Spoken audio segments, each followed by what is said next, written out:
She walks up later on, again, with another person. So that person turned out to be Heather, who became our fast friend. And the other person that walks up with her just goes, "Hi, I'm Anne Heche," and introduces herself as, "Hi, I'm Anne Heche." Tabloid fame. Yeah, so she comes in, and she was like, and Heather is her PR person. her publicist kind of person. So and they were very nice, very complimentary towards me, and they were like, "We want to buy you guys a drink," and then we're like, "Well, we'll never say no to that." Yeah, buy us 10. Yeah, so and they did. and we drank with them for the next, I'd say, 2 to 3 hours of It was a long time in that bar, and I ran into Michael Che randomly, who was sitting at the bar. I mean, I guess it's not random because it's one of the better shows in LA. Because it's he's in New York. It is funny to like travel 3,000 miles and then hit. You bump him into and a buddy. McCullough just sitting there. Yeah, just buddies that you see the day before or Yeah, whatever. yeah. So yeah, I mean, I was drinking dirty martinis with them, with Heather. We're getting hammered. Also, not to mention, I was so high still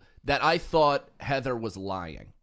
Really? I thought she was not a PR person. Really? I thought she was Anne's girlfriend, and they were fucking with us. Well, that's the other funny thing too, is that she was so complimentary. So anyway, so whatever. So we go and we're drinking with her. Brendan, in a hilarious turn of events, and only something Brendan could do, doesn't have any idea who this woman is. You say, "That's Anne Heche," and he goes, oh, okay. Still has no idea who she is. Yeah. He then goes to, we were talking about drinking one I more. I yelled something at her like, "Bikini, 6 days, 7 nights." Yeah. Like Volcano. Remember Knock Dante's Peak? And then so then she's like she's like a real like eclectic, like she's got a lot of She's thoughts. outgoing as shit. Yeah. Clearly has been a performer for a very long time, but isn't like an autistic shut-in No. that is just like, shuttered from Vibrant, the outside world. fun, like Yeah. just was a fun. Sometimes you meet celebrities and they're like fucking assholes, or you meet them and they're like just so like, "I'm a celebrity" kind of a thing, and they want you to fucking come to them. She was like, "You do this and that," and she was like, Yeah, then and you also, meet somebody and you're like, "Oh, that's why you're successful." Right. I get it. Yeah. Yeah. I know. And also, she was like complimenting me, and I was like, "What are we best friends now?" Like you just said 2 nice things I about will my leave set. my wife right now. Yeah. So Brendan again has no idea who she is, and we're talking about getting a drink or something like that, and getting one more. Someone mentions like getting a beer or like a cider instead of a thing. Yeah. And Brendan's like, "What are you, a faggot?" I just just starts screaming the word faggot in front of Anne Heche and Heather, Who, which I'm not sure if you're aware, has a bit of a history with the bashing clans. has dated someone you might have heard named Ellen DeGeneres. And But Steve Martin. I told her mouth was like the Comedy Hall of Fame.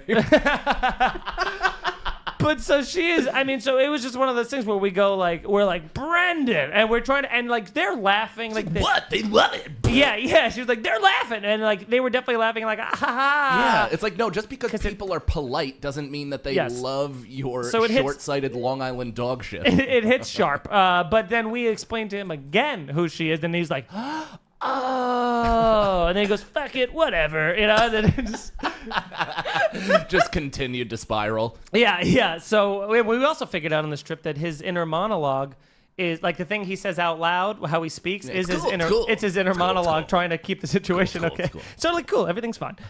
So he is like a mantra during an acid trip all the time. Like 100%. You're fine. You can weather the storm. Deal with it. Just don't move your hand too far. You're good. Yeah. It's so I Say mean, faggot. That'll get him. Yeah. At one point, also, she was and I wrote this down, so it definitely happened, but I don't have a fond memory of it. But I remember at one point when we were drinking dirty martinis or something, she was definitely at one point started talking to you and was like, "'Cause you're gay, right?" And you got so pissed. You were like, you went from like, "Come on," to be like, "No, man. How dare you dyke." Yeah.